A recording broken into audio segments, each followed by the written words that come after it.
Horace Mann, another interesting story. So, in 1954, Brown versus Board would be handed down.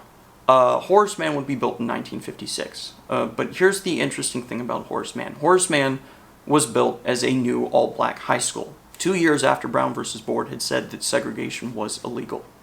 So, how does that happen? And why does that happen? Horace Mann was set up to be a new black high school very quickly after Brown versus Board was handed down, and that was intentional. The school board had decided to build a new white and a new black high school, even though that was technically illegal now. But they got away with it by saying that these were zoned residential schools for a neighborhood. And so they specifically cited Hall High, which is in West Little Rock, in an entirely white neighborhood, and they put Horace Mann in the majority black south end side of the city of Little Rock. And so as a result, by zoning that for the neighborhood, you end up with a de facto segregation, even though you could technically claim that that was simply a matter of coincidence. It was directly a result of the intent of these members of the school board to continue segregation. The reason Horace Mann was built so soon after Brown versus Board was that there was a very real effort on the part of the school board, in addition to creating a segregated high school, to use this sort of as a carrot, metaphorically speaking. They wanted to offer black children the chance to be able to say, look, here is a brand new black high school just for you. It's going to be new, it's going to have new facilities, it's going to be a place where you can go and experience newness. The goal was to try and de-incentivize black children from wanting to exercise their right to go to Central, which they now had. I don't know how effective that truly was. Truth was, probably not very, because of what would end up happening, but that was very much the intent behind the construction of Horace Mann. Hall was built almost as a backup to Central, so that even if they were forced to put black children in Central, they could still have a prestigious high school that they could send white kids to among the well-connected.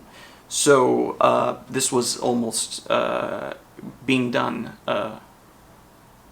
this was obviously being done as an act of spite to the court ruling. I mean, this is in direct defiance to Brown versus Board. But they were still able to do this and get away with this because of the fact that they were in a position of power.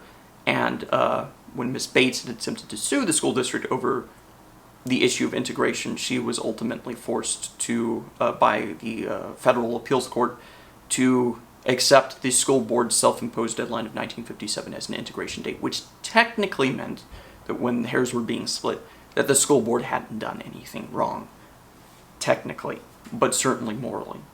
So as a result, Hall and Horace Mann were intended to be the new white and the new black high schools, and at that point in time, Dunbar would be converted into a middle school, which it remains today. But that is sort of some of the overlap between these three schools and sort of the story that would unfold in front of Central High School and inside Central High School in 1957. There are a handful of other schools that are still around that were extant at the time that the story of 57 would unfold and play out. Gibbs Elementary School was built in 1952. It was a black elementary school at that time. Today it is a magnet school. I actually went there. It's a very different experience than the Gibbs Elementary School that existed for a number of the Little Rock Nine who had gone to a different iteration of that school, in which no mention was made of who Mr. Gibbs was or his role in the city of Little Rock.